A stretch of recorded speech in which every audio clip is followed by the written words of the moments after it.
Bonjour. Il est question cette fois-ci d'un livre. Un livre intitulé Le chercheur, avec un sous-titre, Le Tour de Kinshasa à pied. C'est un roman qui est à la fois fiction et réalité. Réalité parce que le personnage principal a bel et bien effectué le tour de Kinshasa à pied et qu'il relate dans ce livre. Ce livre a été publié en 2011 aux éditions Publibook en France. Il relate les faits vécus par le personnage principal, plus principalement dans la ville de Kinshasa. Ce livre peut être résumé comme tel. Le chercheur, tour de Kinshasa à pied ou la quête perpétuelle du ticket. Faute d'argent pour prendre les bus, les habitants de Kinshasa marchent. Une situation qu'a connue le héros de ces pages dans ses jeunes années, quand il lui fallut revenir d'une visite décevante chez un ancien ami à pied. Et le retour s'était fait à des heures bien tardives. Or, depuis cet épisode, avec les problèmes socio-économiques, le nombre de marcheurs à pied, malgré eux, a augmenté. Comment donc supporter, en attendant des jours meilleurs, cet état de fait? Un questionnement à l'origine d'une entreprise pour le moins inattendue, initiée par celui qui est devenu chercheur.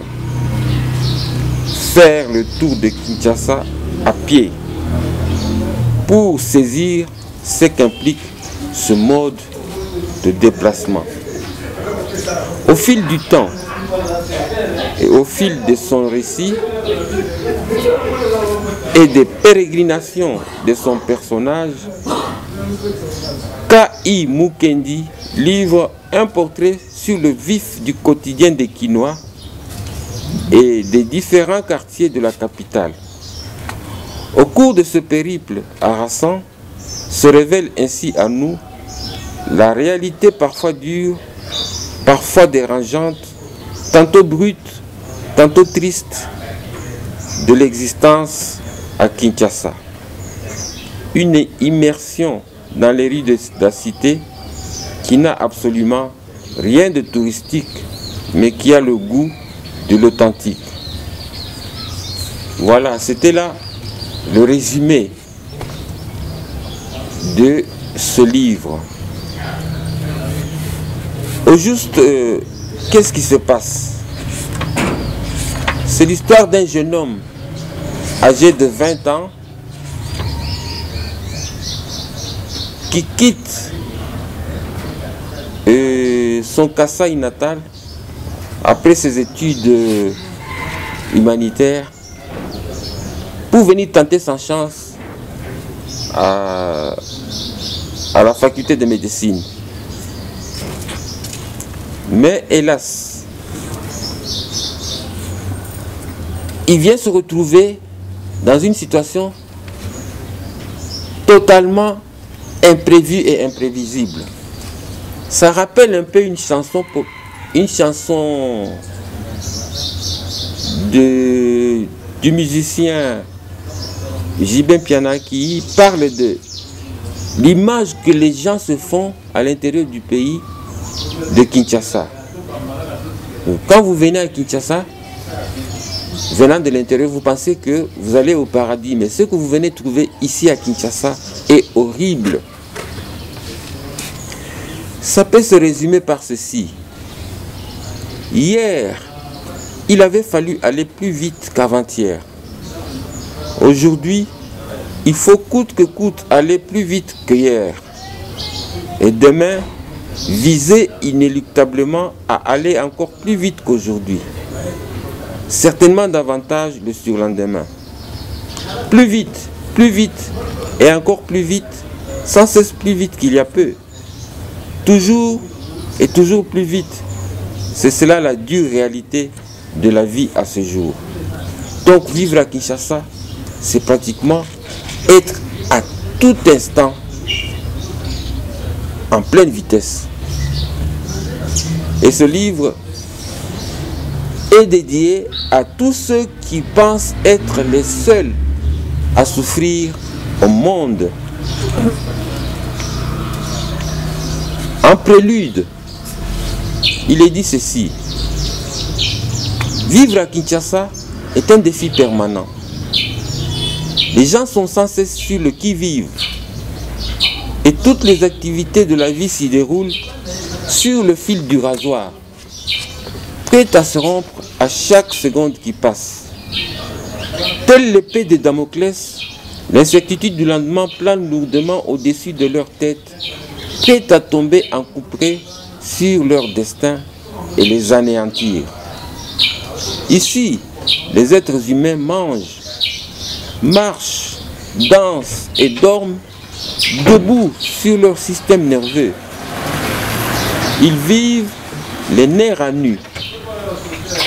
En ces temps crépusculaires, sombres et lugubres, empreints de tristesse et de désolation, doublés d'une lourdeur permanente due au profond sentiment d'incertitude d'un lendemain plus qu'improbable. Le rythme moyen du cours normal de la vie peut très symboliquement être évalué à une vitesse de 100 km à l'heure.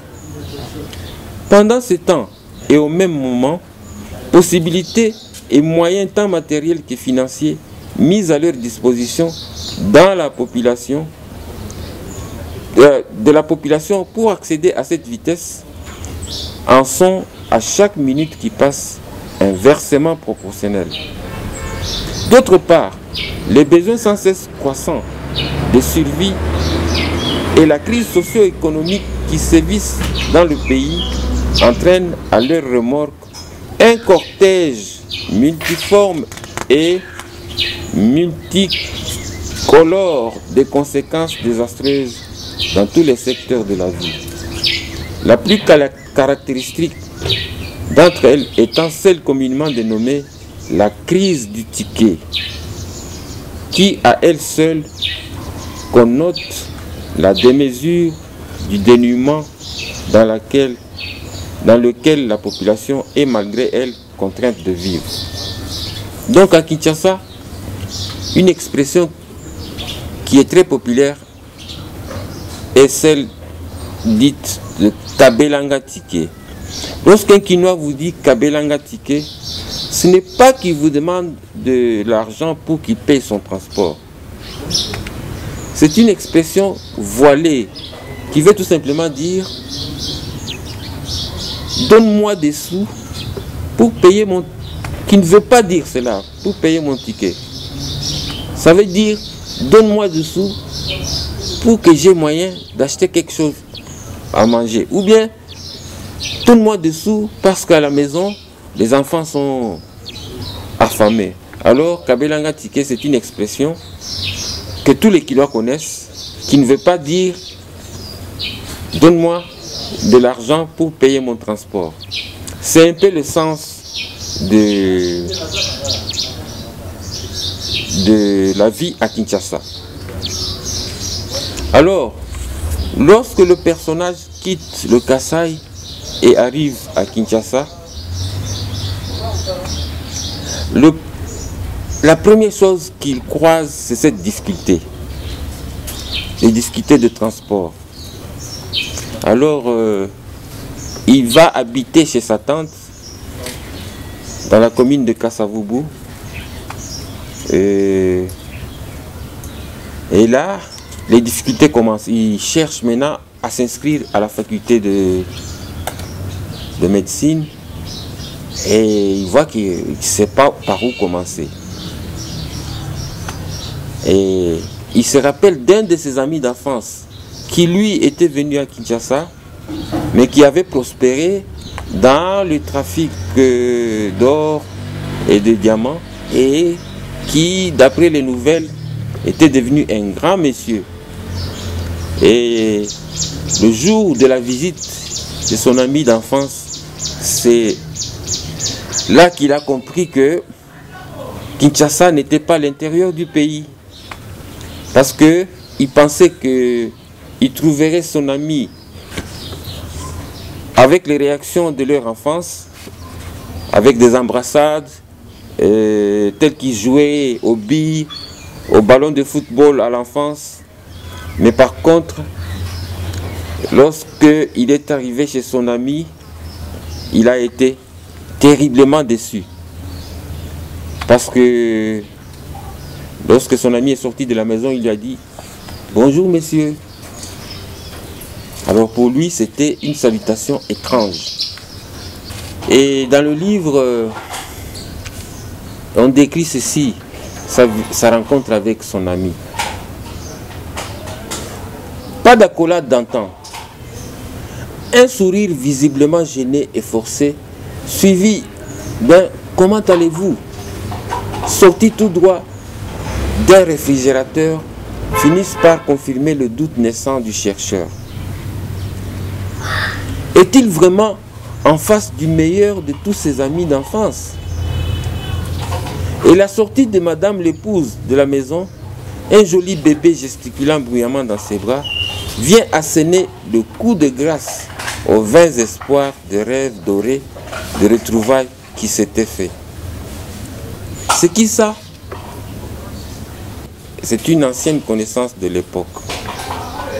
Cette réponse était donnée sur un ton dépouillé de la moindre expression de compassion. Et, toutes dents serrées, madame l'épouse de renchérir. C'est sûrement encore pour de l'argent. Et d'enchaîner suite au silence prolongé de son mari. Décidément, nous allons devoir à cette allure convoyer à notre remorque toute la misère du monde. Et pour noircir encore plus l'amorosité de l'ambiance et placer la cerise sur le sommet du gâteau du désabusement du futur chercheur déjà déboussolé, l'ami d'enfance, par une question sublime, d'enfoncer cruellement le clou. Que l'on vous apporte un tabouret, messieurs? Messieurs, s'étonne intérieurement le futur chercheur. Et le pauvre visiteur, dans un vertige tourbillonnant d'incompréhension, de répondre dubitatif de la tête par un oui, pas très évident, abhorrant un sourire forcé, tout en songeant déjà aux conditions calamiteuses dans lesquelles il aura à devoir organiser l'amorce de son retour à la maison. Dans la mesure où, déjà, pour arriver là, il y a peu, il avait dû, au moyen de l'automobile, consommer 3 bonnes heures de route et en plus de toutes ces maigres économies. Voilà, c'était ça la réception, la première déception du personnage principal. C'était son grand ami d'enfance, mais voilà comment il a été reçu lorsqu'ils se sont retrouvés. Les amitiés nées dans l'enfance sont indestructibles, dit-on. Mais le visiteur en ce moment était en train de vivre la preuve la plus éloquente du parfait contraire de cette pieuse affirmation vieille de plusieurs fois 1000 ans. Et les minutes qui ont suivi étaient encore terribles. Les minutes qui s'ensuivent juste après l'arrivée du tabouret sont en plus d'être les plus longues de sa vie, une véritable rencontre de 2 sourds muets tétraparalytiques. Aucun échange de mots, ni même de signes à l'affiche. Face à face, les 2 têtes baissées, juste quelques tapotements de pieds au sol et quelques tortures de pouces de doigts, des mains, ponctuent les mouvements feutrés des 2 hommes. 1 heure plus tard, dans cette atmosphère lugubre et cynique, qui était déjà plus que gênante, Madame l'épouse de l'ami d'enfance vient opérer une délivrance pour son mari. D'un ton chargé d'arrogance, elle lance: Kandolo, tu fais décidément semblant d'oublier qu'en ce moment précis, nous devrions déjà être chez mon médecin pour des douleurs aiguës de mon bas-ventre. Ah oui, oui. Dans un semblant d'un oubli visiblement décalé, le mari avait sursauté, trahissant ainsi la nature du langage codé du message de son épouse, et, se tournant vers le visiteur, il lâche sur un ton d'un regret tout ce qu'il y a de forcé. Nous sommes malheureusement obligés de partir, voyez-vous. Voilà comment le visiteur a été choqué pour la première visite. Là, ce ne sont que les premiers malheurs qu'il aura à rencontrer dans ce livre. Parce que ce jour-là, le visiteur va rentrer à pied jusque chez sa tante sur une marche de plus de 6 heures de temps. Et ça illustre la désillusion que ceux qui viennent à Kinshasa pour la première fois rencontrent. Il y en a plusieurs. Mais ici dans le livre, j'ai voulu montrer comment l'arrivée à Kinshasa est chaotique. Plus loin, on verra pourquoi le visiteur va décider de faire le tour de Kinshasa à pied. Au chapitre 3 du livre. Voilà ce qui va se passer 20 ans plus tard. Aujourd'hui encore, comme il y a 20 ans, la grogne sociale bat son plein. À l'image du pays tout entier, la désolation se lit sur les visages de tous les Kinois.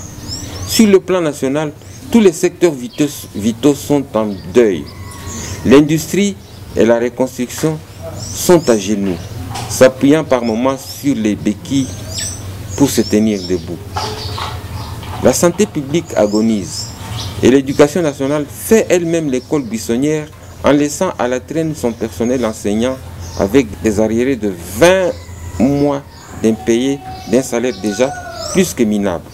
L'agriculture et l'élevage se neutralisent et se paralysent dans un laisser-aller dévastateur dû à la démotivation d'une population rurale lancée à plein régime dans une course effrénée vers les grands centres urbains, provoquant par ce fait un troubéillant rural et un exode vers les villes jamais encore observées au monde. Au point que le pays aujourd'hui n'a de plus en plus de morale, de rural que ce qualificatif, et d'urbain que la catastrophe écologique, que la surpopulation de ces villes et leurs inégalités sociales criantes entre une infime minorité des nantis en face de la quasi-totalité de la population vivant dans la pauvreté et la plus extrême. Les activités culturelles somnolent, tandis que celles liées au monde de la jeunesse et sport marchent à pas de tortue. Ou tout simplement tournent sans cesse en rond, prêtes à chaque instant à se mettre au point mort. Au niveau de l'intérieur du profond du pays, dans les entrailles des provinces jadis bouillonnantes d'activités telles des ruches d'abeilles, la morbidité et la léthargie ont repris calmement leur droit de cité. La Compagnie Générale des Carrières et des Mines, GECAMINE, dans le sud-est du pays, au Katanga, entreprise autrefois surnommée poumon de l'économie du Congo, pour ses performances dans la contribution au budget de l'État, est aujourd'hui victime d'une quinte de toux pneumonique violente, entraînant avec elle dans son lit d'hôpital toute une nation dans une convalescence qui promet visiblement d'être très longue. Au centre du pays, bercail natal du chercheur, la minière de Bakwangamiba, jadis fleuron et centre mondial d'exploitation, de production et de commercialisation du diamant industriel, n'arrive à produire aujourd'hui qu'à peine quelques carats de pierres précieuses comptées du bout des doigts d'une main. Voilà la situation économique, socio-économique du pays à l'époque. Cette histoire se passe entre les années 1977 ou bien 77 et 2007. Tout au long de ces années, c'est tout au long de ces années que cette histoire est en train de se dérouler. Et nous allons voir au chapitre 3 pourquoi le chercheur a dû marcher à pied et faire le tour de Kinshasa tout à l'heure.